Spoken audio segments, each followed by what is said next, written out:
Widow inherits old barn from her grandfather, but the secret hidden beneath it changes her life. Rachel Thompson held the baby in her arms while trying to calm her other two children who were crying from hunger. The bills were piled on the kitchen table, and her husband's life insurance money no longer covered even basic expenses. The news of the inheritance came at a time when she no longer knew what to do. The lawyer had been clear on the phone. She inherited an abandoned barn on a rural property in Tennessee, a place she didn't even know existed in the family. When she asked about the value, he hesitated before replying that it would be better for her to see it in person. "Mummy, when are we going to eat?" asked Tyler, 6 years old, tugging on the hem of her simple dress. Rachel looked at her eldest son and felt her heart tighten. Since Daniel had passed away, a victim of a work accident, she had struggled alone to support the 3 children. Madison, 4 years old, was too quiet for a child her age. Little Ethan, just 8 months old, nursed Little and cried a lot. "Soon, my love. Mommy needs to sort some things out first," she replied, trying to sound more confident than she felt. The call from Dr. William Harrison, the lawyer handling her maternal grandfather's estate, represented the only hope she had at the moment.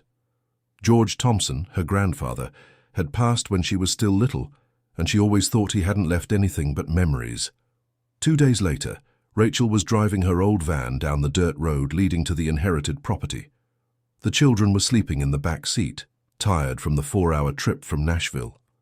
The rural landscape stretched out around her, with hills covered in dry vegetation and a few houses scattered across the region. When she finally spotted the barn, her hope almost vanished completely. The wooden structure was clearly abandoned for years, with some loose boards and a partially damaged roof. The main house, about 100 yards away, seemed to be in even worse condition. "We're here, kids," she announced, gently waking her children. Tyler rubbed his eyes and looked out the window. "Where are we going to live, Mom? In that broken house?" "We're not going to live here, son. Mommy just came to see something your great-grandfather left for us." Robert Miller, the real estate agent who had agreed to meet her on site, was already waiting, leaning against his pickup truck. He was a middle-aged man with a graying mustache and an expression that didn't show much optimism. "Mrs. Rachel?" he approached as she got out of the van with the baby in her arms. "Yes, that's me. Thank you for coming all the way out here." Robert greeted her with a firm handshake, but his expression remained serious. "Look, I'll be frank with you. I came to take a look before you arrived. The property is indeed quite abandoned. Given the state of things and the location, I think we can sell it for maybe 15,000–20,000 at most." Rachel's heart sank. She had hoped the land would be worth at least enough to pay off the debts and give her family a fresh start. "That's all?" she asked, trying to hide her disappointment. "That's what the market offers around here. Dry land, far from everything, buildings that need to be torn down. I can try to find an interested buyer, but it will take time. Dear listener, if you're enjoying the story, please take a moment to like and especially subscribe to the channel. It really helps us who are just starting out, now continuing." Madison, who had gotten out of the van and was exploring the surroundings with childish curiosity, suddenly shouted, "Mommy, I found something!" Rachel turned and saw her daughter holding something small and shiny. It was an old key, rusty, but still solid. "Where did you find that, sweetie?" "It was buried near the door. It looks like a treasure key." Robert approached and examined the object. "Interesting. It must be from some old lock, maybe from when the barn was still in use." Rachel picked up the key and examined it more closely. There was something familiar about it, as if she had seen something similar before. A vague childhood memory, perhaps an old photo where her grandfather appeared with similar objects. "Can we go inside the barn?" she asked the realtor. "Of course, but watch out for loose floorboards. I'm not sure the structure is still safe." They walked toward the building. From the outside, the barn seemed larger than Rachel had imagined. The wooden walls, though worn by time, still showed signs of the careful work of whoever had built it. There were carved details near the main entrance, almost imperceptible under decades of dust and neglect. The door creaked as it opened, revealing a spacious, dusty interior. Beams of sunlight entered through cracks in the roof, creating golden patterns on the packed dirt floor. The smell of old wood and ancient hay still lingered in the air. Tyler ran inside, fascinated by the echo of his footsteps. "Mom, look how big it is in here." "Be careful not to get hurt, Tyler. Stay close to Mommy." Rachel walked through the interior of the barn, observing the details. There were wooden structures that seemed to have been used to store grain or farming equipment. On one of the walls, she noticed some strange marks, as if someone had made notes or drawings in the wood. It was then that Madison, always curious, began playing on the floor near the center of the barn.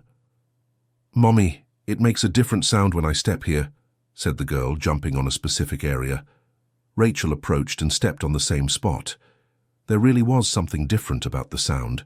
It was as if the floor were hollow under those planks. "Robert, can you help me examine this?" She called the realtor.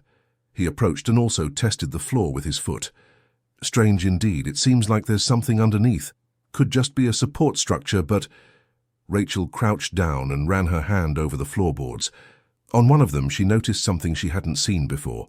A small lock embedded in the wood, almost invisible due to accumulated dirt and the wear of time.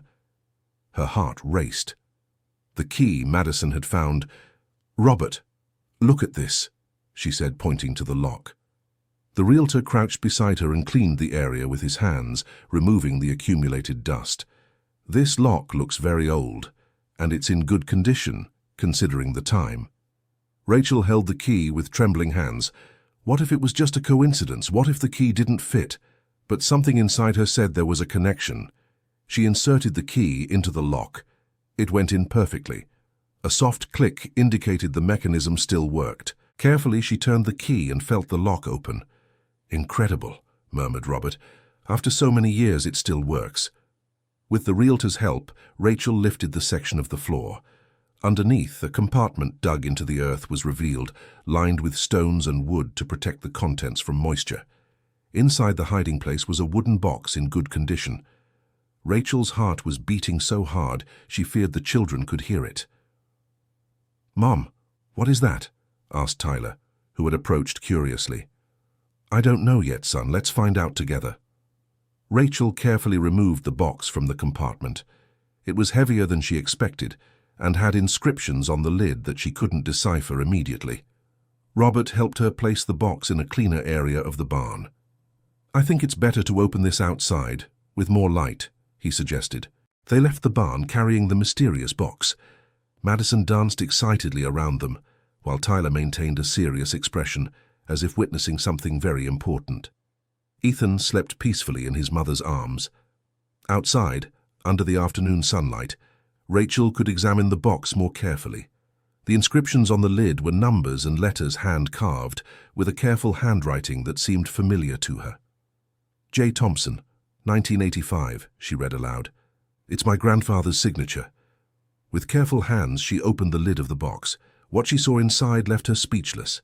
The box was filled with documents organized in folders, photographs yellowed with time, and some small objects that gleamed in the sunlight. On top there was a sealed letter with her name written in the same handwriting as the lid. "Rachel Thompson," Robert read over her shoulder. "Your grandfather left this specifically for you." Rachel's hands trembled as she picked up the letter. Had her grandfather foreseen that one day she would need this inheritance? How could he have known she would exist, since the letter was over 30 years old? She opened the envelope carefully. The letter was written in the same elegant handwriting and contained several pages. "My dear future granddaughter," the letter began, "if you are reading this, it means the time has come for you to learn the true history of our family and the responsibility that now passes to your hands." Rachel paused her reading. Her grandfather had written to a granddaughter who hadn't even been born yet. How was this possible? She continued reading, "I know you must be facing financial difficulties, for this barn will only be discovered by those who truly need it. Providence always guides the needy to what can save them." The words touched her heart in a way she hadn't expected. It was as if her grandfather was speaking directly to her across time. "This barn is not just an abandoned building. For 40 years, it was the center of a mutual aid network I maintained for families in this region. The documents in this box contain records of loans, partnerships, and agreements I made with dozens of people who needed help. Robert whistled softly. Your grandfather was a kind of community bank. Rachel continued reading the letter, her voice growing more emotional with each line. I never charged interest, nor pressured anyone for payment. I believed helping others was the only true way to build wealth. Many families managed to stabilize thanks to these loans, and some even prospered. Others still owe small amounts, but they never knew who had helped them. The revelation was astonishing. Her grandfather had been an anonymous benefactor for decades.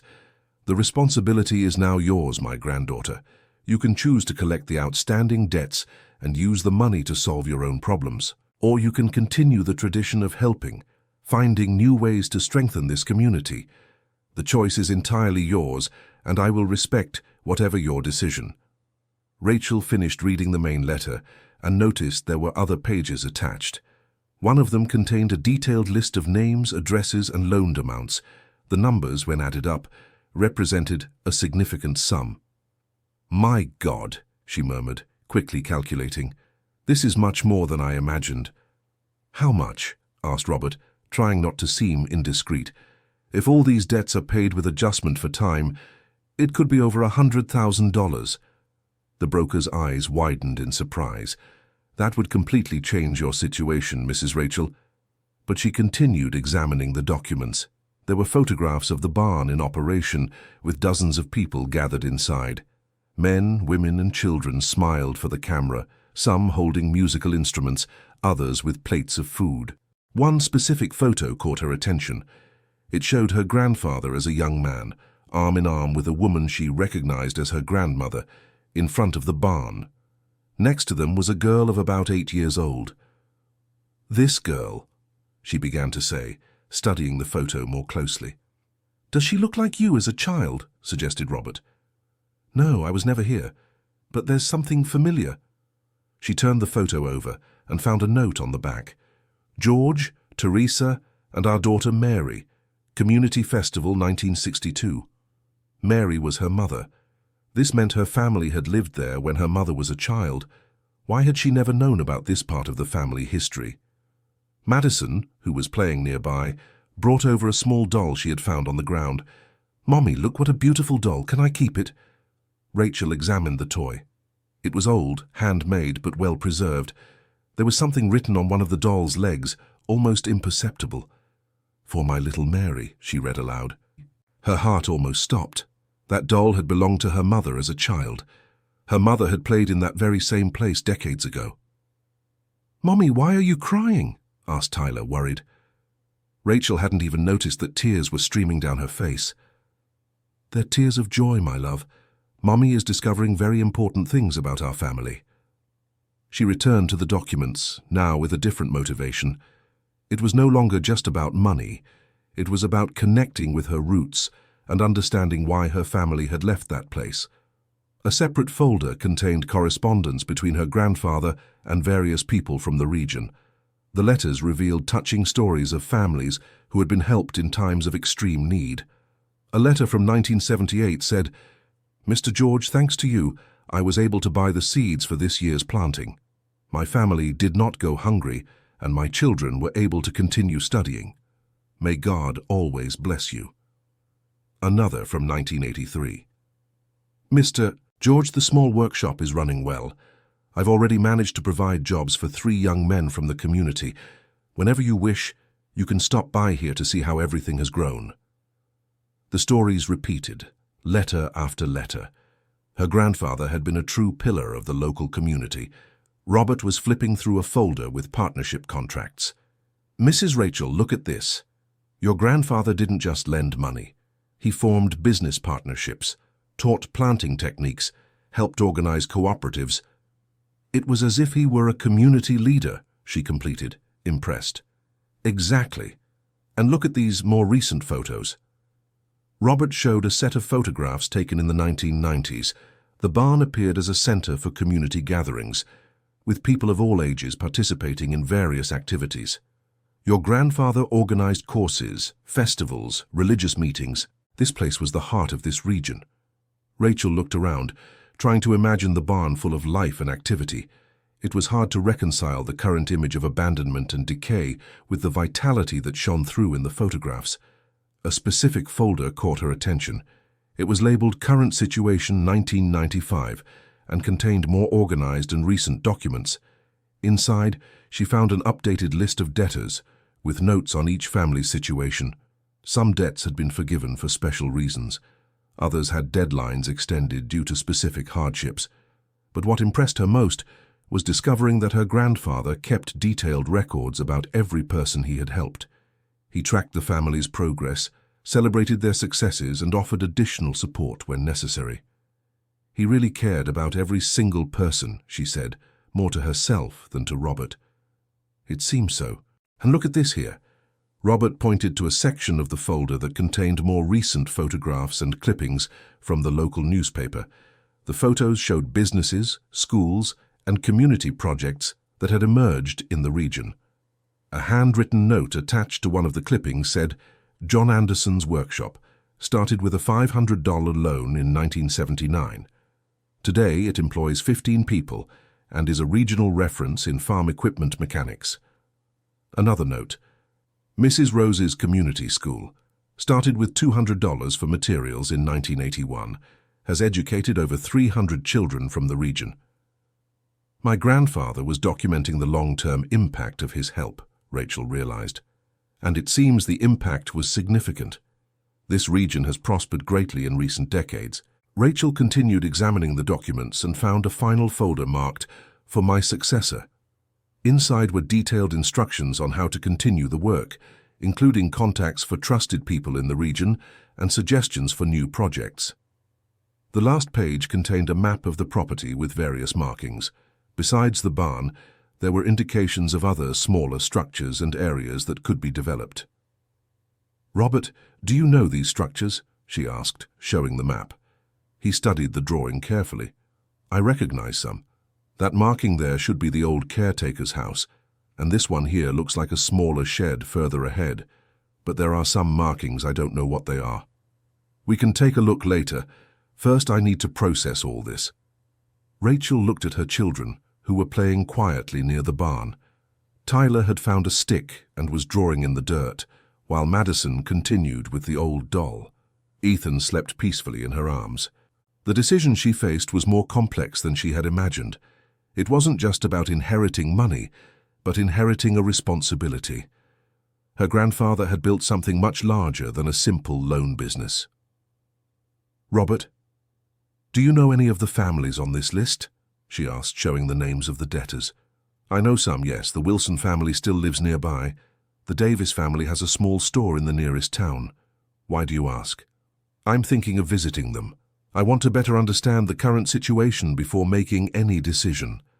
The broker looked at her with a doubtful expression. Mrs. Rachel, with all due respect, you are facing financial difficulties. These old debts could be your salvation. Wouldn't it be more practical to simply collect what is owed? She understood his logic, but something inside her resisted the idea of approaching those families merely as debtors. I understand your position, Robert, but I need to know the people before deciding how to proceed. My grandfather left this responsibility to me, and I want to honor his trust. As you wish. I can accompany you on the visits if you'd like. I know the region well and can introduce you to the families. I appreciate the offer. Shall we start later today? Robert looked at the sky, gauging the time. We could visit 1 or 2 families before nightfall, but perhaps it would be better for you to get settled somewhere first. There's a boarding house in town that is simple but clean. Rachel considered the suggestion. She hadn't planned to stay more than a day in the region, but now she realized she would need more time to understand the situation completely.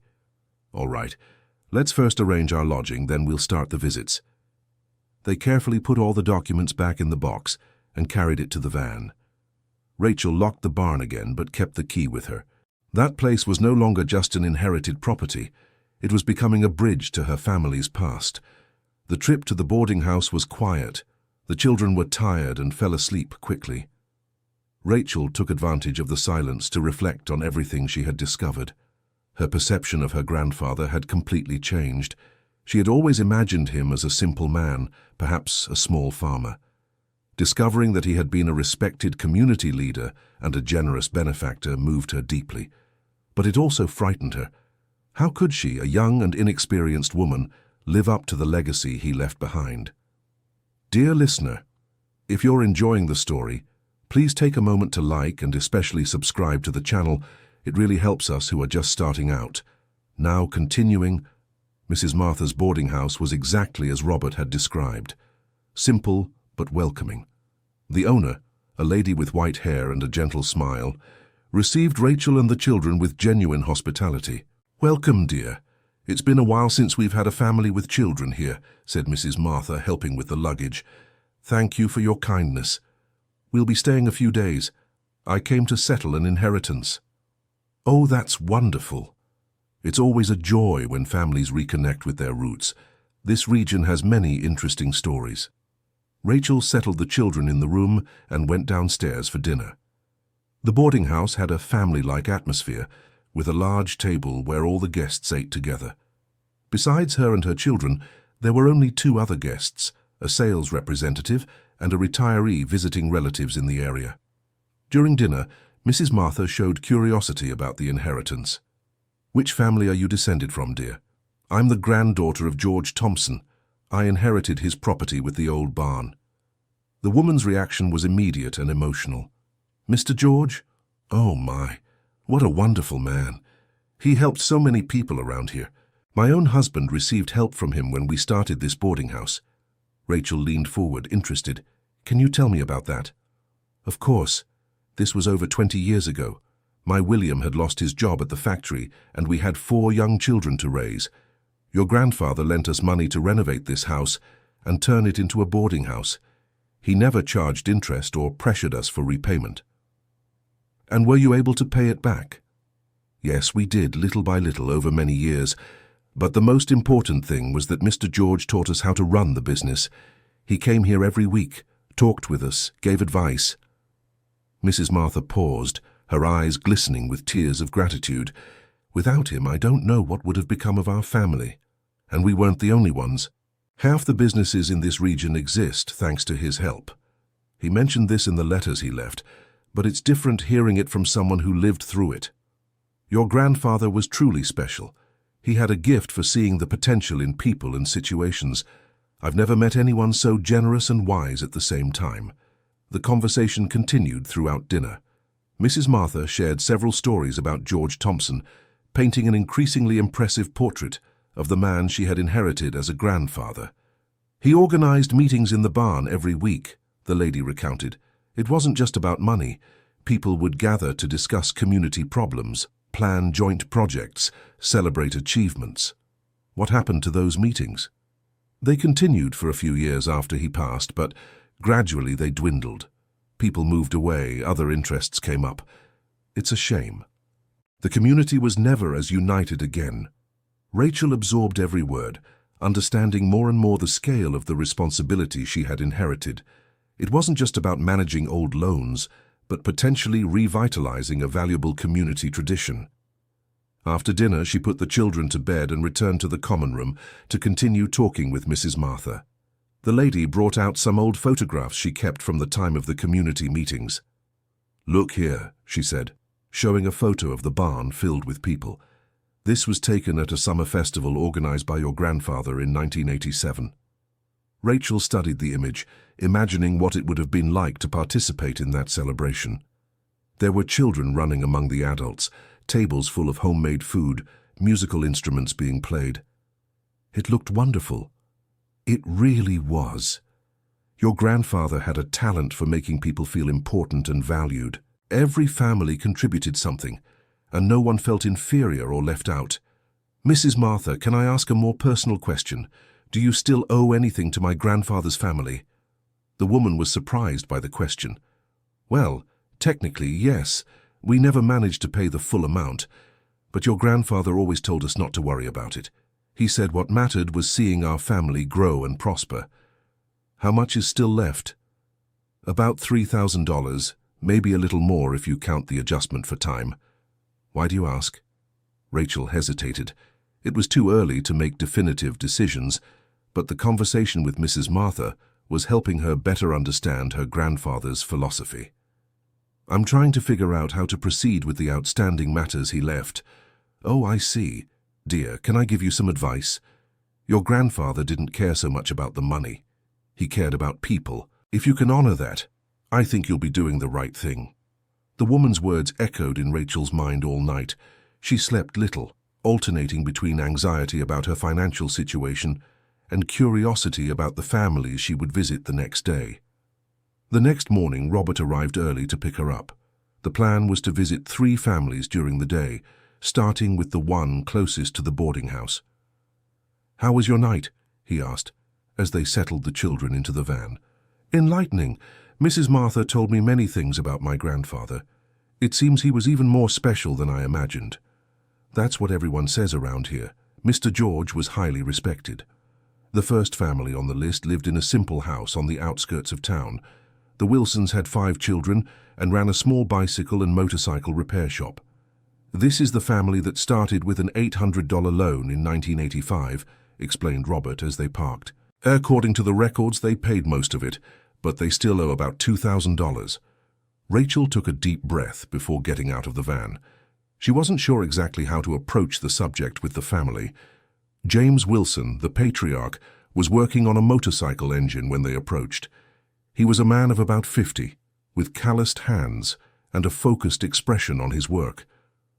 "Good morning, Mr. James," greeted Robert. "I'd like to introduce you to a very special person." The mechanic looked up and wiped his hands on an old rag. "Good morning, how can I help you?" "I'm Rachel Thompson, granddaughter of George Thompson." James's reaction was immediate. He completely stopped what he was doing and looked at her with a mixture of surprise and emotion. Mr. George's granddaughter. "Good Lord," he murmured. Susan, come here. You won't believe it." A woman of about 45 came out of the house, drying her hands on her apron. When Robert explained who Rachel was, Susan had an even more emotional reaction than her husband. "Mr. George's daughter?" she asked, her eyes welling up. "What a joy! What a joy!" "Actually, I'm his granddaughter," corrected Rachel, touched by the warm welcome. "Granddaughter, daughter, it doesn't matter. You're family of the man who saved our family," said James, stepping closer. "Please come in. Susan, prepare some coffee for our guests." The Wilsons' hospitality was genuine and touching. They insisted on receiving Rachel and the children in their home, offering the best they had. "Your grandfather was a saint," began Susan, serving coffee and homemade cookies. "When we arrived here over 20 years ago, we had nothing. James had lost his job in the big city, and we came to try to make a life in the countryside. I knew a bit about mechanics, but I didn't have tools or a place to work," continued James. "Mr. George lent us the money to buy the basic equipment and helped us find this plot of land." "And he never charged interest?" asked Rachel, confirming what she had read in the documents. "Never. He said helping others was the duty of those who could. For years, he came here every week to check on us, give advice, sometimes even help with the work." Susan sat down next to Rachel, her expression growing more serious. "Dear, I don't know if you're going through difficulties, but if you're thinking of collecting the old debts—" "That's exactly what I came to talk about," Rachel gently interrupted. The couple exchanged a worried look. "We really want to pay what we owe," James said quickly. "But it's been hard. The shop is doing well, but we've had a lot of expenses with the kids, some health problems for Susan." "You can rest easy," said Rachel. "I didn't come here to pressure you. I just wanted to meet you and understand the situation better." The relief on the couple's faces was visible. "Thank you, my dear," said Susan, holding Rachel's hand. "You are blessed, just like Mr. George."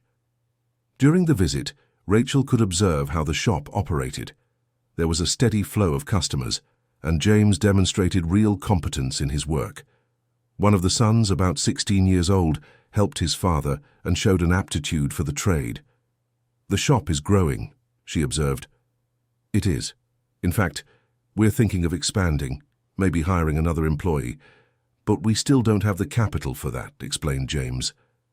Madison had befriended one of the Wilsons' daughters, a girl about the same age.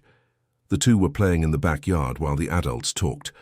"Your grandfather always said investing in the right people was the best business in the world," Susan shared. "And he was right. Just look at what we managed to build with his help." When it was time to leave, Rachel was deeply moved by the experience. The Wilsons were hard-working, honest people who had built a decent life with her grandfather's help. "Can we keep in touch?" asked Susan as they said goodbye. "Of course. In fact, I'll still be in the area for a few days. Maybe we'll see each other again." The second visit was to the Davis family, who ran a small market in the neighboring town. The distance was about 9 miles down a dirt road. "This family owes a larger amount," explained Robert during the drive.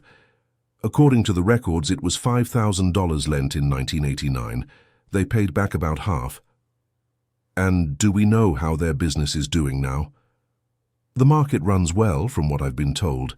They serve several families in the area." The Davis market was a modest but well-organized establishment. It was on a busy corner of the small town, and customers were constantly coming and going. William Davis, the owner, was at the cash register when they arrived. He was a man of about 60, with graying hair and a still vigorous posture. "Good afternoon," greeted Robert. "May we speak with you privately?" "Of course. Patricia," he called to a woman organizing shelves. "Can you watch the register for a moment?" They went to a small room at the back of the market. William offered chairs and water to his visitors. "How can I help you?" "Mr. William, I'm Rachel Thompson, granddaughter of George Thompson." His reaction was different from the previous family. Instead of immediate joy, William showed surprise mixed with apprehension. "Oh, yes, your grandfather," he said, hesitating. "Is it about the old loans?" "Yes, but not in the way you might be imagining." Rachel explained that she had inherited the documents and was trying to understand each family's situation before making any decisions. "I understand," said William, relaxing a bit. "Your grandfather was very important to us. Without his help, we never would have managed to set up the market." "Can you tell me how it was?" "Of course, when we arrived here, we were very young. I had experience as a salesman, but we didn't have money for the initial stock. Mr. George believed in us when no one else did." William recounted that the market had prospered over the years, becoming a reference in the region. They had expanded several times and now employed 4 staff members in addition to the family. "We managed to pay off a good part of the loan, but there's still a considerable amount left," he admitted. "We always intended to pay it off, but other priorities came up." "What kind of priorities?" "The children's education, mainly. We sent 3 kids to university. 2 have already graduated and have good jobs. It was Mr. George's dream to see the families in the region prosper through education." Rachel could perceive the genuine pride in the man's voice when he spoke about his children. "And is the market still growing?" "Yes, thank God. Actually, we're planning to open a branch in a nearby town, but it would be important to settle the situation with your family first." The conversation with the Davis family lasted longer than the previous one. Rachel could see that this was a successful family that had honored the investment made by her grandfather, even if they hadn't completely paid off the financial debt. "Mr. William, may I ask a direct question? If it became necessary, would you be able to pay the outstanding debt all at once?" He thought for a moment before answering. "It would be tight, but yes. We'd have to use part of the reserve we are saving for the expansion, but it would be possible. And if you had a longer period to pay without interest, that would be much easier. We could keep our growth plans and pay gradually." Rachel was beginning to understand that each family had a specific situation and deserved an individual approach. As they said goodbye, William made an observation that stayed with her. "Your grandfather used to say that borrowed money only had value if it was used to build something greater. I think we managed to do that." The third visit of the day was the most touching. The Anderson family lived in a very simple house in the rural area, and their situation was clearly more difficult than the previous ones. "This family owes a smaller amount," explained Robert, "but according to the information I have, they faced several hardships in recent years. The Andersons' house was humble but clean and well kept. John Anderson, a man of about 50, worked as a bricklayer and subsistence farmer. His wife, Mary Anderson, took care of the house and a small vegetable garden. "Good afternoon," John greeted as they approached. "Can I help you with something?" When Rachel introduced herself as the granddaughter of George Thompson, the couple's reaction was one of deep emotion. "Holy Virgin Mary," murmured Mary, crossing herself. "Mr. George's daughter." "Granddaughter, actually," corrected Rachel. "It doesn't matter, dear. You're family of the man who saved our lives," said John, his eyes welling up. They were invited into the simple house. The furniture was sparse and old, but the atmosphere radiated affection and family unity. "Your grandfather helped us when our youngest daughter was born with health problems," Mary began to tell. "We needed to take her for treatment in the capital, but we didn't even have money for the bus fare." "Mr. George didn't just lend the money," John continued. "He went with us to the doctor, helped us understand the treatment, looked after our other children." "And your daughter, how is she now?" asked Rachel. "Thank God, and your grandfather, she's well," said Mary, smiling. "She's 22 now and is a teacher at a school in the region. She graduated with a scholarship, but the initial treatment was crucial," explained Ethan. During the conversation, Rachel learned that the Andersons had faced several other difficulties over the years.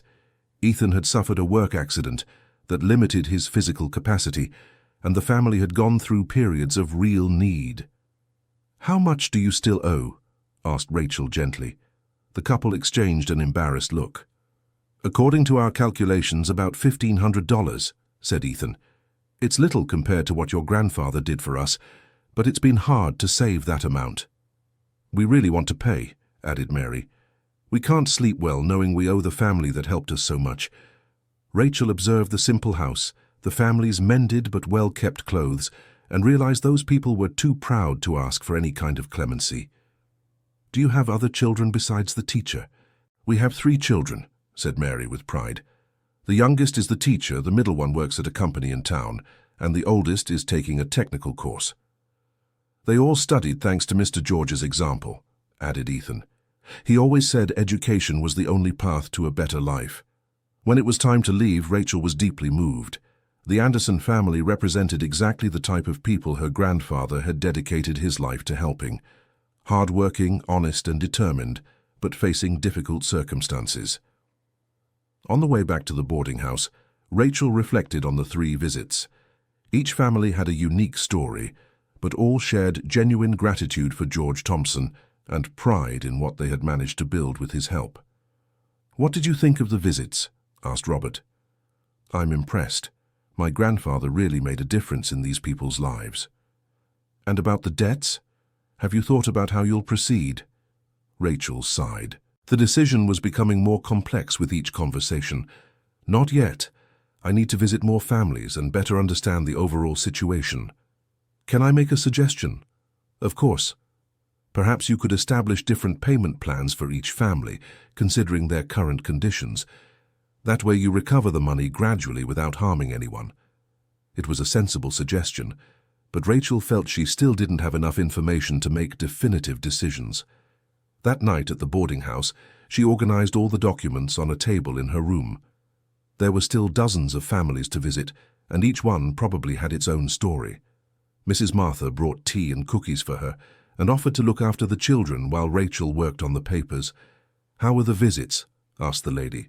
"Emotional and challenging at the same time.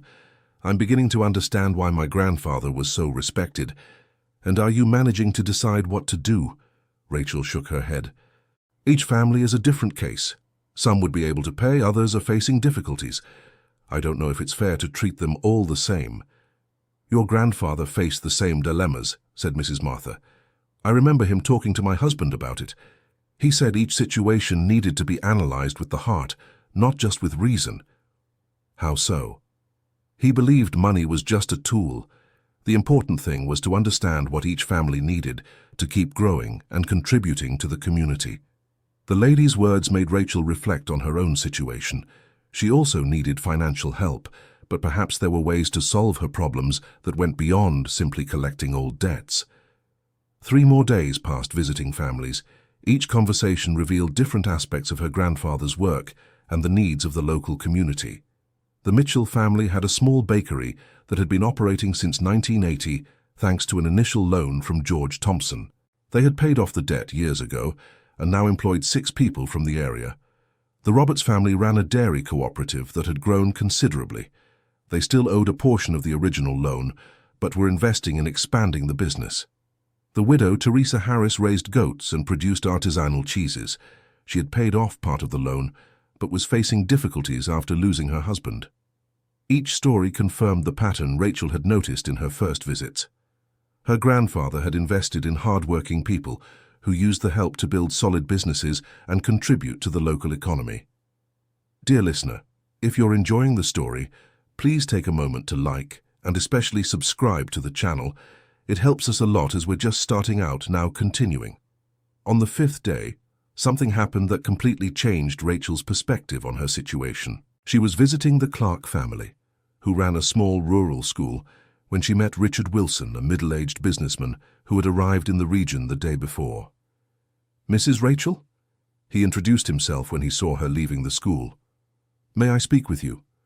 "Of course. How can I help you?" "My name is Richard Wilson.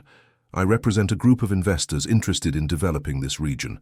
I heard you inherited a significant property here." "Yes, my grandfather's barn, but it's not for sale." Richard smiled in a way she interpreted as condescending. "I understand your sentimental attachment, Mrs. Rachel, but perhaps you haven't considered all the possibilities. We can make a very attractive offer." "What kind of offer?" $100,000 for the property, paid in cash. It's well above its current market value. The amount was significant, much more than she had imagined when she decided to visit the inheritance. With that money, she could solve all her financial problems and still have enough left to start over somewhere else. "Why such interest in the property?" she asked, suspicious. "We have a tourism development project for the region. Your property is in a strategic location for our plans. And the families who live here?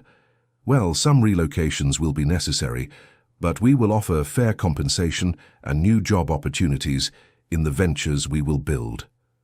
Rachel felt a chill run down her spine. The idea that her acceptance could result in the displacement of the families she had met deeply troubled her. "I need to think about this." "Of course. But don't take too long. We have tight deadlines, and this offer may not stand for very long." Richard handed her a business card and walked away, leaving Rachel disturbed by the conversation. That night, she talked to Robert about the proposal. $100,000 is a considerable amount, admitted the broker. "It would solve your financial problems at once." "But what about the families here? Would they be harmed?" "Not necessarily. Development can bring new opportunities too." "Do you know this businessman's background?" "Not personally. But I know investment groups have growing interest in rural regions for tourism and real estate projects." Rachel spent a sleepless night, torn between the urgent need for money and the responsibility she felt toward the local community. The next morning, she decided to talk to some of the families she had visited about Richard's proposal. The Wilson family's reaction was immediate concern. "That kind of development is usually not good for long-time families," said James. "They bring big projects that change everything, and simple people like us end up having to leave." Susan was even more apprehensive. "Rachel, you're not going to sell to them, are you? Your family has roots here. Your grandfather dedicated his entire life to this community." The conversation with the Davis family was similar. William expressed concern about the impact a large-scale development would have on local businesses. "Big companies usually bring their own supplier networks," he explained. "Small businesses like ours could end up being hurt." The Anderson family reacted with visible distress. "If land prices go up too much, we won't be able to keep living here," said John. "This has been our home for 30 years. The family's reactions confirmed Rachel's fears. Accepting Richard's offer could solve her personal problems, but would cause trouble for people who were important to her. That afternoon, she went back to the barn alone to think. She sat in the spot where they had found the secret box and tried to imagine what her grandfather would do in that situation. That's when she heard footsteps approaching. She turned and saw an elderly lady walking toward her with some difficulty. "You must be George's granddaughter," said the woman with a firm voice despite her advanced age. "Yes, I'm Rachel. And you are?" "Dorothy Collins. Everyone calls me Mrs. Dorothy. I met your grandfather over 50 years ago. Mrs. Dorothy was about 80 years old. with completely white hair and eyes that showed intelligence and life experience. "Can I sit here a while? I walked quite a bit to get here." "Of course, please." They sat on an old log that served as an improvised bench beside the barn. "I heard you're thinking about selling the property to those businessmen," said Mrs. Dorothy directly. "How did you know?" News travels fast in a small community, and when someone offers $100,000 for a property worth $20,000, everyone finds out. Rachel was surprised by the woman's frankness. "And what did you come to tell me about it?" "I came to tell you a story you might not know, a story about why this place is so important to this community." Mrs. Dorothy began to narrate events that had occurred decades before the time George Thompson started helping the local families. In the 1940s, this region went through a terrible crisis. A prolonged drought destroyed the crops, and many families went hungry. The government at the time didn't offer adequate help, and outside businessmen came offering to buy the land for a pittance. And what happened? Your grandfather was very young at the time, but he convinced the families to resist. He organized community work groups to dig wells, created product exchange systems, mediated conflicts. This barn was built collectively to serve as a distribution center for food and seeds. Rachel listened to the story, fascinated. It was a part of her grandfather's history that wasn't in any of the documents. "Did the families manage to overcome the crisis?" she asked. "Yes, but it was difficult. It took years. And your grandfather was with them the whole time. He could have sold his own land and left, but he chose to stay and fight alongside the community. And the outside businessmen? They gave up when they realized the families weren't going to sell. But they left an important lesson. When outsiders offer a lot of money for something that seems worthless, it's because they know something we don't." Mrs. Dorothy's words made Rachel think about Richard's offer from a different perspective. "Do you think they know something specific about this region?" "I'm sure of it. It could be groundwater, it could be some government project that hasn't been announced yet. It could be many things. But one thing I know, if they're offering $100,000, it's because they expect to gain much more than that." "But I need the money," admitted Rachel. "I have 3 small children and a lot of debts." "I understand, dear, and I won't judge you if you decide to sell. But may I suggest an alternative?" "What alternative? Have you ever thought about using the property and the knowledge you inherited from your grandfather to create something of your own? Something that solves your financial problems and also benefits the community?" It was an idea that had crossed Rachel's mind several times, but she didn't know where to start. "I have no experience in rural or community businesses. But you have something more valuable, the trust people placed in your family, and you have the documents and contacts your grandfather left." Mrs. Dorothy stood up slowly. "I'll let you think. But remember, your grandfather never made important decisions alone. He always consulted the community. Perhaps you should do the same." After the lady walked away, Rachel stayed alone in the barn for 2 more hours, reflecting on everything she had discovered in the last few days. Mrs. Dorothy's suggestion about consulting the community intrigued her. What kind of advice would people give if she honestly laid out her situation? That night at the boarding house, she made a decision. She would organize a meeting in the barn to present her situation to all the families she had met and ask for advice on how to proceed. "It's an interesting idea," said Mrs. Martha when Rachel explained her plan. "Your grandfather always solved important problems this way. Do you think people will want to participate?" "Absolutely.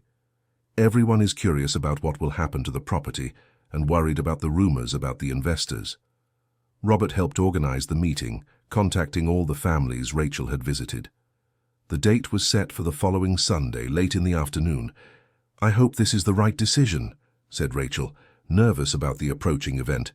"Your grandfather always said the best decisions were those made with transparency and the participation of everyone involved," Robert reminded her. During the days leading up to the meeting, Rachel carefully prepared her presentation. She wanted to be completely honest about her financial situation, her discoveries about her grandfather's work, and the dilemmas she faced. She also decided to prepare a preliminary proposal in case the families showed interest in maintaining some kind of partnership or cooperation. On Saturday, the day before the meeting, Richard appeared again at the boarding house. "Mrs. Rachel, I came to see if you've considered our proposal. I'm still evaluating all the options. I understand, but I need to inform you that our offer has a time limit. If we don't receive an answer by Monday, we may have to look for other properties in the area." The businessman's pressure only reinforced Rachel's determination to make a conscious and well-informed decision. "I understand. I'll have an answer for you on Monday." "Perfect. I hope it's a positive answer. This is a unique opportunity for you and your family." On Sunday, early in the morning, Rachel and Robert worked on cleaning and organizing the barn to receive the families. Mrs. Martha offered to help by preparing snacks and drinks for the participants. "I'm nervous," Rachel admitted, while arranging borrowed chairs inside the barn. "It's normal. But remember, these people respect your family and want what's best for everyone. Be honest, and everything will work out." Around 5 in the afternoon, the families began to arrive. The Wilsons came with all their children. The Davises brought their eldest son, who was studying business administration. The Andersons arrived with a ride from neighbors. Mrs. Dorothy appeared accompanied by her grandson, who helped her walk. Other families that Rachel hadn't yet met personally also attended. In no time, the barn was filled with people of all ages. Children played near the entrance, while the adults settled into the chairs arranged in a semicircle. "Good afternoon, everyone," began Rachel, trying to control her nervousness. "First, I want to thank you all for being here. This meeting is very important to me." She explained how she had discovered the inheritance, the information about her grandfather's work, and her own current financial situation. "I need to be honest with you. I'm facing serious financial difficulties. I have 3 young children to raise alone and debts to pay." Murmurs of sympathy spread through the group. "I discovered that many families in this community still owe money on old loans made by my grandfather. It would be natural for me to collect those debts to solve my problems. I also received an offer of $100,000 for the property from a group of investors who want to develop projects in the region." The mention of the investors' offer caused more intense reactions. Several people began talking among themselves, some expressing clear concern. "But before making any decision, I wanted to hear from you. You knew my grandfather better than I did. You know what he valued and how he would act in a situation like this." James Wilson was the first to speak. "Rachel, your grandfather always taught us that financial problems should be solved with work and creativity, not by selling what is important to the community." "But she has urgent needs," reminded William Davis. "We can't ask her to sacrifice her children's well-being for us." "I'm not asking for that," interrupted Rachel. "I'm asking if you see any alternative I might not have considered." Susan Wilson raised her hand to speak. "What if we created something new here? Something that provided income for you and still benefited the community?" "What kind of thing?" asked Rachel. "I don't know exactly, but your grandfather always said that when hard-working people come together, they can do things no one thought possible." Susan's suggestion opened an animated discussion among the participants. Several ideas began to emerge. "We could create a rural products cooperative," suggested the widow Teresa. "Or turn the barn into a rural events center," said another participant. "How about a community rural tourism project?" suggested William Davis's son. Mrs. Dorothy asked for the floor. "All these ideas are good, but we need to think of something that uses Rachel's specific talents and solves the community's real needs." "What talents?" asked Rachel, genuinely curious. "You have a formal education, understand administration, know how to handle documents and planning. Those are skills that are lacking here in the region." John Anderson agreed. "Mrs. Dorothy is right. We've always had difficulty organizing larger projects, making partnerships with other regions, dealing with bureaucracy. What if Rachel coordinated a community development hub?" suggested Teresa. "Something that helped all local businesses grow in an organized way." The idea began to take shape as people contributed suggestions and experiences. "We could create a joint marketing system," said William Davis. "My market could sell products from all of you, with better margins for everyone. And I could offer mechanic services at a discount for cooperative partners, added James Wilson. The bakery could supply products for events organized in the barn, completed the Mitchell family representative. Rachel was impressed with the enthusiasm and creativity of the suggestions. But how would this solve my immediate financial situation? She asked, trying to be practical. Simple, said Mrs. Dorothy. Instead of paying off the old debts all at once, each family could contribute monthly to a fund that would pay your salary as the project coordinator. And as the business grows with cooperation, the contributions could increase, added William. Besides, said James, if the project works, you'd have your own business here, something sustainable in the long term. The proposal was becoming more concrete and viable with each contribution. What about the investors? Asked Rachel. They can look for other properties in the region. Let them look, said Mrs. Dorothy with determination. If our community is organized and prosperous, it will be harder for any outside investor to harm us. Susan Wilson suggested a vote. How about we decide today who is in favor of trying to create this community cooperative? All hands went up, including those of the children who were paying attention to the discussion. And who commits to actively participating in the project? Asked William. Again, a unanimous response. Rachel felt tears streaming down her face. It was moving to see how those people were willing to work together for a common goal.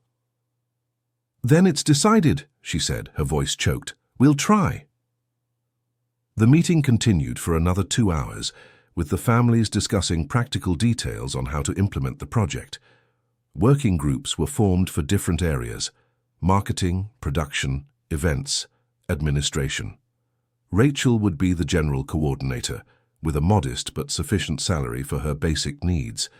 Each family would contribute monthly according to their means, and the amount would be adjusted as the project grew. When do we start? Asked Tyler Wilson, James's teenage son. Next week, replied Rachel, surprised at her own determination. When the meeting ended and the families said their goodbyes, Rachel was left alone in the barn with her children and Robert. I think your grandfather would be proud, said the broker. I hope so, but it's scary too. What if it doesn't work? What if it does, retorted Robert. You might be starting something that will transform this whole region. Madison, who had played throughout the meeting, approached Rachel. Mommy, are we going to live here?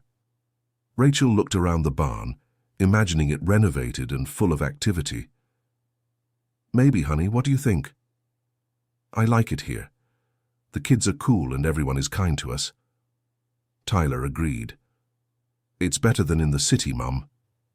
There's space to play, and everyone knows each other. Even Ethan, the baby, seemed calmer there than he had been in the city over the last few months. Then it's decided, said Rachel, hugging her children. We'll try to build a new life here. On Monday, Richard showed up at the boarding house looking for the promised answer. Mrs. Rachel, I hope you have good news for me. I have a decision, Mr. Richard. I've decided not to sell the property. His expression changed immediately. I hope you're sure about this. Sure. This may be the only opportunity to make substantial money from that land. I'm sure. I've found a better way to use the inheritance. What way? Rachel briefly explained the community cooperative project. Interesting, said Richard, but his tone was clearly skeptical. And if it doesn't work? If it doesn't work, at least I will have tried to honor my grandfather's legacy. Well, to each their own, but my offer won't stand indefinitely. After Richard walked away, Rachel felt a mix of relief and anxiety. She had made an important decision, but now she needed to work to make it a reality. The following weeks were intense. Rachel moved permanently to the area, renting a simple house near the barn. With the help of the families, they began renovating the building to turn it into a community center. The work was voluntary, but each family contributed what they could: materials, tools, specialized labor. James Wilson coordinated the carpentry part. William Davis used his contacts to get materials at a discount. The women organized a meal system for the workers. In a month, the barn was unrecognizable. The walls had been reinforced and painted, the roof completely repaired, the floor renewed. Different spaces had been created: a meeting area, a small kitchen, an administrative office, an area for product display. The official opening was scheduled for a Saturday. Over 100 people attended, including families from neighboring towns who had heard about the project. "Thank you to everyone who made this possible," said Rachel during the ceremony. "This is not just a renovated building, it is a symbol that we can build important things when we work together." The cooperative's first project was the creation of a brand for the local products. Fruits of the Earth would be the name used by all participating businesses, guaranteeing quality and origin. The results began to appear quickly. Williams Market started selling products from the entire region, and demand increased significantly. James's workshop received more clients due to the partnerships established. The Mitchell's Bakery supplied products for events held at the barn. In 3 months, Rachel's income as coordinator was already allowing her to support her family comfortably. Furthermore, she was gaining valuable experience in administration and community development. One of the most successful initiatives was the creation of technical courses at the barn. Using her background in administration, Rachel organized classes on financial management, business planning, and marketing for small entrepreneurs. "I never imagined I would learn so much about administration at 50, commented John Anderson after taking a course on cooperatives. "Your grandfather always said it's never too late to learn new things," replied Rachel. The project's success began to attract outside attention. A newspaper from the capital ran a story about the cooperative that rose from the ashes. A nearby university sent students to do a case study on sustainable rural development. But the recognition that most moved Rachel came from an unexpected source. It was a Friday afternoon when she saw a man of about 40 approaching the barn. He walked with some hesitation, as if unsure he was in the right place. "Good afternoon, can I help you?" asked Rachel. "Are you Rachel, Mr. George's granddaughter?" asked the man. "Yes, that's me." "My name is Charles Thompson. I'm also his grandson. We are cousins." Rachel was shocked. She had never known of this cousin's existence. How did you know I was here?" "I read the story in the newspaper. I recognized the family name and the location. I came to confirm if I had really found relatives." Charles explained that he was the son of Rachel's uncle, who had moved to New York decades ago. The family had lost contact with the relatives in the countryside after the death of their common grandfather. "I always heard stories about Grandpa's community work, but I never imagined anyone would continue that tradition." "Did you know our grandfather?" "Very little. I was a child when he passed, but my father always talked about how special he was." Charles works as a business administrator in New York and offered help to expand the cooperative project. "I have knowledge in management and contacts that could be useful. If you want, I can help structure the project better and seek larger partnerships." "Would you leave your life in New York to help here?" asked Rachel. "Not necessarily. But I can come regularly, work as a consultant, help with strategic planning." The arrival of Charles represented a new phase for the cooperative. With his knowledge in business management, he helped professionalize various aspects of the project. Together, they developed an expansion plan that included creating a registered trademark, partnerships with urban restaurants to distribute the produce, and a rural tourism program that utilized the barn structure. "You are creating something truly innovative," said Charles during a planning meeting. "A development model that preserves the local identity but connects with outside markets." 6 months after the project began, the cooperative was already directly employing 15 people and benefiting over 40 families in the region. The Fruits of the Earth products were being sold in markets in 3 nearby towns, and there was a waiting list of restaurants wanting to include them on their menus. The rural tourism was also thriving. Every weekend, urban families visited the region to meet the producers, participate in workshops in the barn, and buy fresh products. "Mommy, can I learn to make cheese with Mrs. Teresa?" asked Madison on one of these occasions. "Of course, dear. Here you can learn many interesting things." The children were adapting perfectly to rural life. Tyler attended the local school and had already made several friends. Madison participated in activities at the barn and showed a genuine interest in farming. Ethan, now over a year old, was growing up healthy and happy in the spacious, safe environment of the property. 1 year after the decision not to sell to the investors, Rachel received an unexpected visit. It was Richard Wilson again, but his attitude was completely different from the first time. "Mrs. Rachel, I've come here on a somewhat awkward mission." "How so?" "I want to apologize for the way I approached you last year, and to make a different proposal."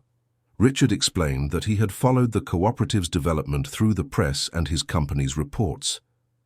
"Our investor group realized that the development model you created is much more sustainable and profitable than our original projects." "And what does that mean?" "We would like to invest in your project instead of competing with it. We offer capital for expansion, technical knowledge, access to larger markets."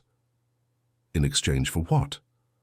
"A share in the results, of course, but without interfering in the local management or the project's philosophy." Rachel was surprised by the proposal. "I need to discuss this with the community. Here, important decisions are made collectively." "I understand, and I greatly respect that way of working." Richard's proposal was debated in a community meeting held in the barn. After much discussion, they decided to accept the investment, but with strict conditions to preserve the cooperative's autonomy and values. "As long as they respect our way of working and don't try to change our philosophy, it could be a good opportunity," said Mrs. Dorothy, who at 81 years old continued to be a respected voice in the community. With the external investment, the cooperative was able to expand significantly. A food processing unit was created on the land next to the barn, generating 20 new direct jobs. An educational program was also developed, hosting students from various universities for internships in sustainable rural development. 2 years ago, I was desperate, not knowing how to support my children, Rachel reflected during an interview for a documentary about the cooperative. Today, we are creating opportunities for dozens of families and showing that it is possible to do business in an ethical and sustainable way. The project had even caught the attention of government agencies. Representatives from the Department of Regional Development visited the cooperative and offered funding to replicate the model in other regions of the country. "You have proven that economic development and community preservation can go hand in hand," said one of the technicians during the visit. But for Rachel, the greatest indicator of success was seeing her children growing up happy and connected to their roots. Tyler, now 8 years old, helped in the barn during school breaks and showed a genuine interest in agriculture and community cooperation. Madison, at 6 years old, already knew how to make cheese with Mrs. Teresa and cultivate small gardens. She used to play at organizing meetings with her dolls, imitating the cooperative's assemblies. Ethan, at 2 years old, ran freely through the safe spaces of the property, surrounded by adults who knew him by name and genuinely cared for his well-being. "They are growing up with values I could never teach when we lived in the city," Rachel said to Charles during one of his visits. "It's the environment, cousin. Here they see daily examples of cooperation, honesty, dignified work. And they also see that it's possible to overcome difficulties when people work together." On a special afternoon, 3 years after the discovery of the inheritance, Rachel organized a ceremony in the barn to honor her grandfather. All the families who had benefited from the old loans were invited, plus the new members of the cooperative and representatives of the local authorities. "George Thompson planted seeds of generosity that continue to sprout decades later," said the town's mayor during the event. "Your work proves that his vision was correct." Rachel read excerpts from the letters left by her grandfather, especially those that spoke about the importance of investing in people and the community. "True wealth is not in money saved, but in the ability to generate opportunities for others," she read. "Every family that prospers strengthens the entire community, and a strong community protects all families." During the ceremony, each family briefly shared how they had benefited from George Thompson's work and how it had influenced their own lives. "He taught us that lending is not just giving money," said James Wilson. "It's believing in people's potential and supporting them so that potential is realized. And he also taught us that receiving help creates the responsibility to help others when we are able," added Susan. Teresa Harris, the cheese producer, made an observation that deeply touched Rachel. "Mr. George always said that people should not be grateful for receiving help, but rather responsible for making good use of it. I think we have all honored that responsibility." At the end of the ceremony, a plaque was unveiled in the barn with the inscription, "George Thompson Community Center." where one man's generosity multiplied into prosperity for an entire community. That night, after everyone had left, Rachel stayed alone in the barn, reflecting on the journey she had taken since discovering the inheritance. She had begun that adventure seeking a solution to her immediate financial problems. She found much more than that: a new identity, a life purpose, a community that welcomed her as family. Her children were growing up in a safe and prosperous environment, but also learning solid values about work, cooperation, and social responsibility. The cooperative had become a nationally recognized model, but maintained its local essence and its philosophy of integral human development. And she had discovered that the true legacy left by her grandfather was not money or property, but a way of seeing the world that transformed problems into opportunities and individualism into collaboration. Several months later, Rachel received a letter that moved her deeply. It was from a young economics student at Columbia University who had visited the cooperative during a research project. "Dear Rachel," the letter said, "I wanted to thank you for showing me that it is possible to do economics in an ethical and humane way. I changed the focus of my dissertation to study cooperative models, inspired by your example. I hope one day to be able to create something similar in my own region." The letter confirmed something Rachel already sensed. The work they were doing at the barn was inspiring other young people to think differently about economic development and social responsibility. At the cooperative's 5th annual meeting, held exactly 5 years after the discovery of the inheritance, the numbers presented impressed even the most optimistic members. The cooperative directly employed 72 people and benefited over 150 families in the region.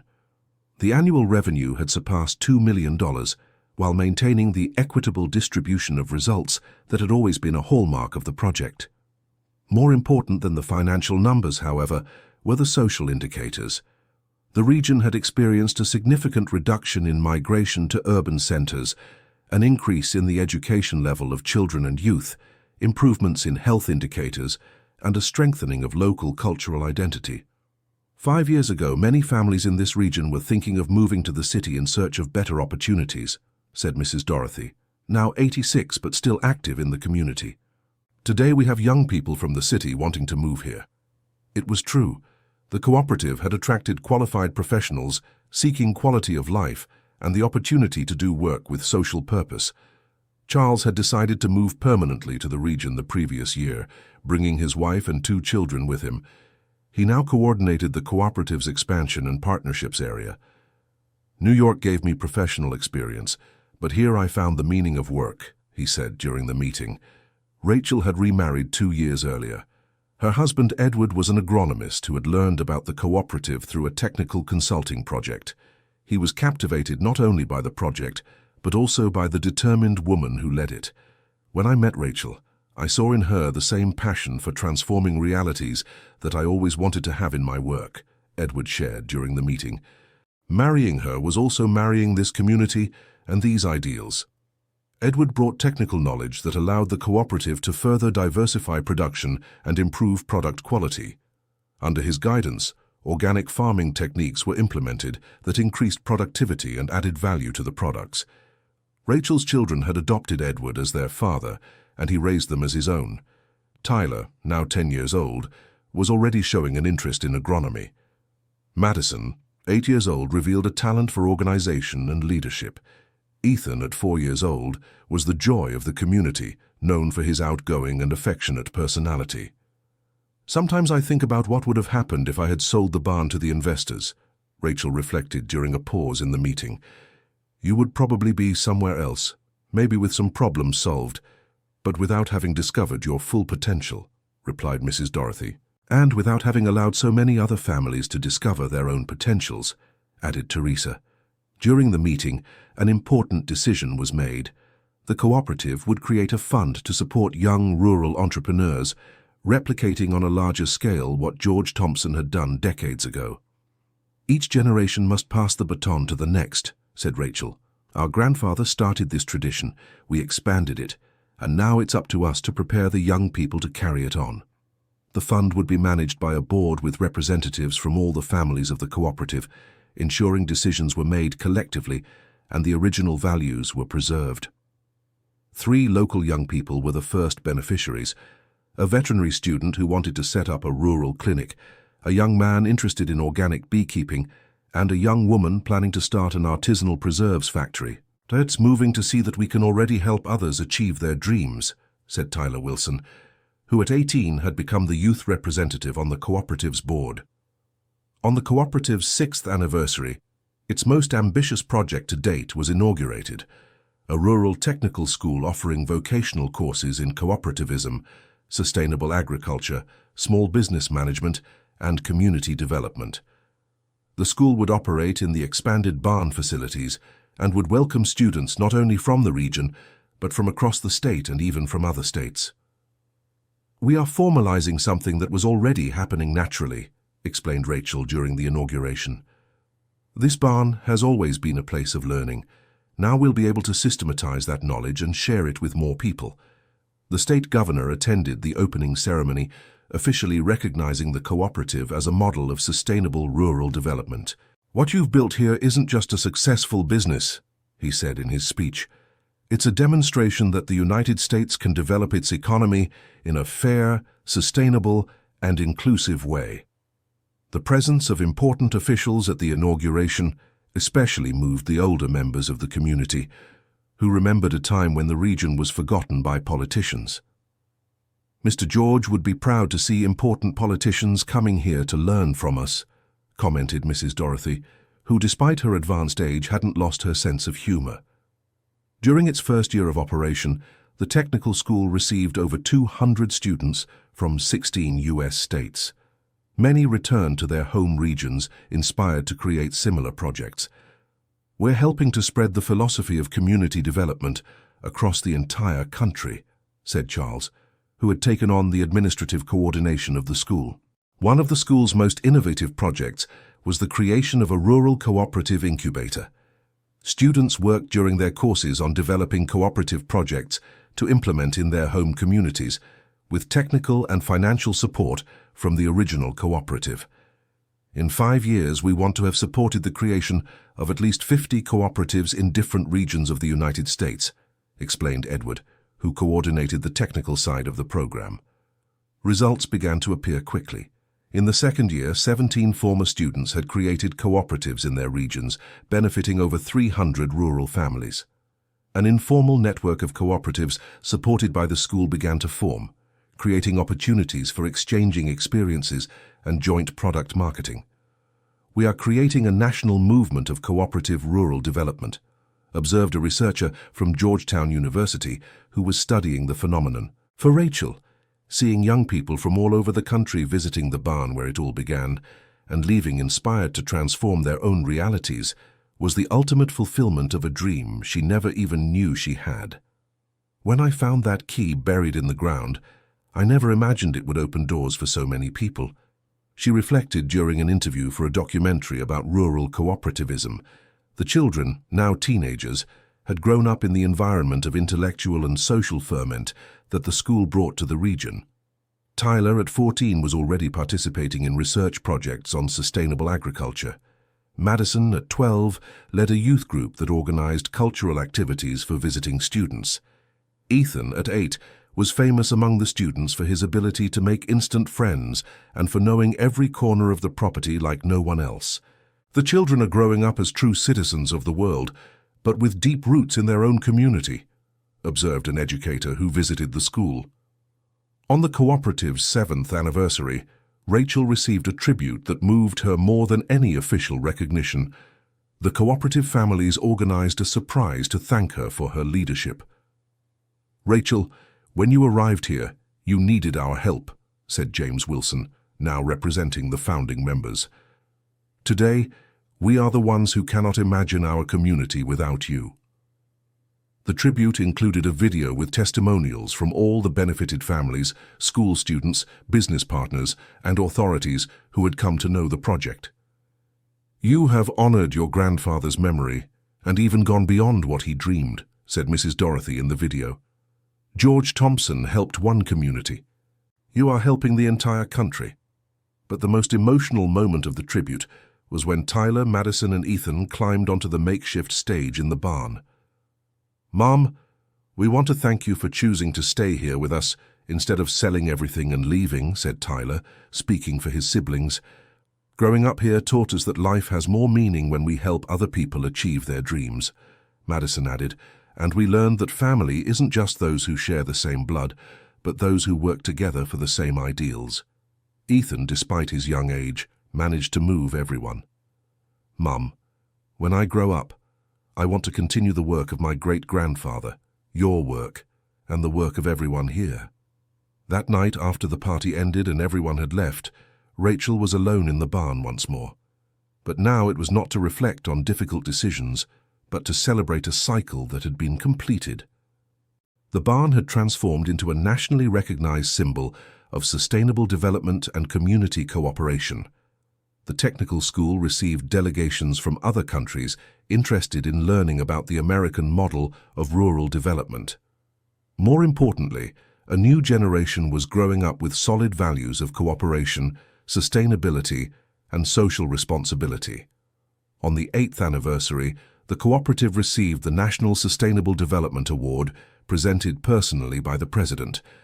This project proves that the United States can lead the world in development models that reconcile economic prosperity, social justice, and environmental preservation, said the President during the ceremony. The award brought international visibility to the cooperative. Delegations from African, Asian, and European countries began regularly visiting the project, interested in replicating the model in their own territories. "We are becoming a global reference," said Charles during a board meeting, "but we must be careful not to lose our local essence." Charles's concern was pertinent. With growth and recognition, there was a risk of the project becoming too bureaucratic or losing the community intimacy that had always been its hallmark. "Our grandfather always said that growth without soul is not true development," Rachel recalled. "We need to grow, but while keeping our values." A council of community elders was then created, formed by the oldest and most experienced people in the region, including Mrs. Dorothy, to ensure that future decisions would always respect the original values of the project. On the 9th anniversary, the book From the Barn to the World, A Story of Cooperation and Development was launched, written collectively by the cooperative members with support from the partner university. The book documented not only the history of the cooperative, but also community development methodologies that could be adapted to different realities. "Our knowledge should not remain confined here," said Rachel during the launch. "We want other communities to learn from our successes and our mistakes." The book became an academic reference in solidarity economy and rural development courses, being translated into 6 languages. Tyler, now 16, had already decided he would study cooperative economics at the university, with plans to return and expand the family project even further. Madison, at 14, showed interest in the educational field and talked about creating teaching methodologies based on community experience. Ethan, at 10, surprised everyone with his ability to mediate conflicts and was already sought out by adults when there were disagreements to resolve.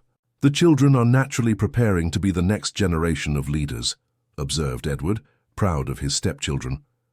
On the 10th anniversary of the discovery of the inheritance, the largest celebration in the community's history was organized. Over 1,000 people attended the event, including cooperativists from across the United States, international representatives, government authorities, and academics.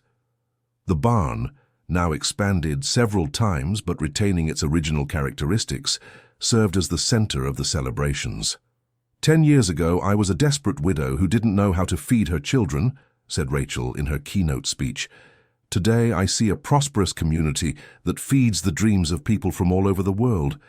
She recounted how the decision not to sell the property had seemed risky at the time, but how it had proven to be the wisest choice of her life. "My grandfather always said that investing in the right people was the best business in the world." I can confirm he was absolutely right. During the celebration, the creation of the George Thompson Foundation was announced, a non-profit organization dedicated to supporting cooperative development projects across the country. The foundation would be funded by a portion of the cooperative's profits and by donations from business people and organizations that admired the work being done.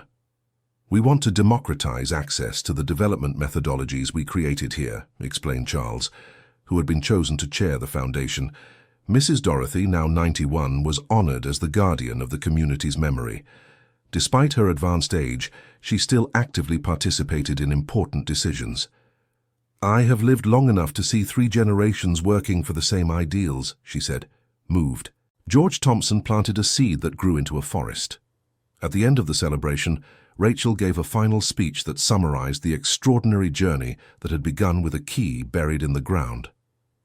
"The true inheritance my grandfather left me was not money or property.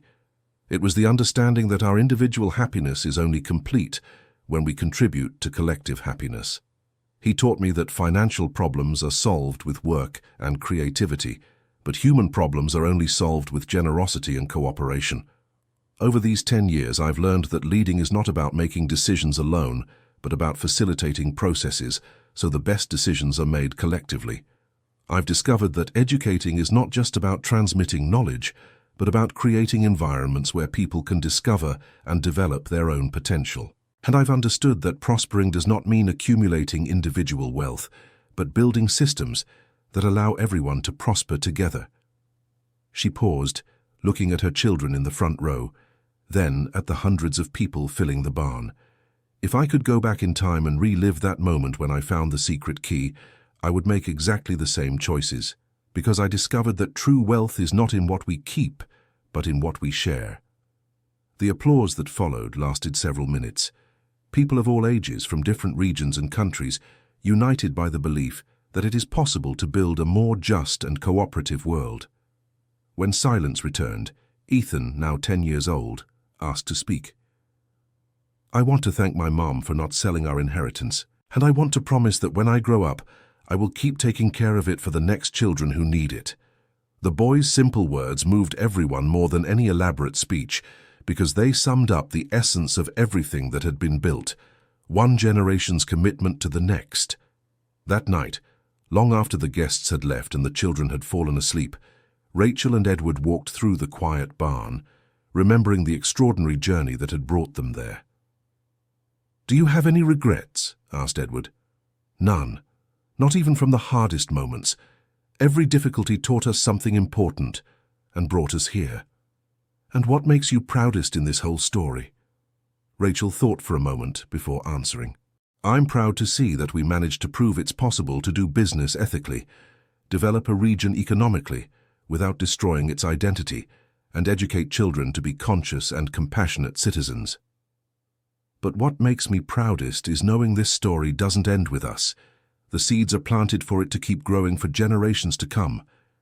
They headed home, where their children slept peacefully, safe and surrounded by love and opportunity. The barn fell silent, but not empty. It was filled with the energy of hundreds of dreams that had come true, and thousands more yet to be realized. George Thompson's legacy had multiplied infinitely, transforming into something far greater than he himself could have imagined, living proof that generosity, when properly cultivated, can transform not only individual lives, but entire communities and even inspire the world. On the barn wall next to the original plaque, a new inscription had been added.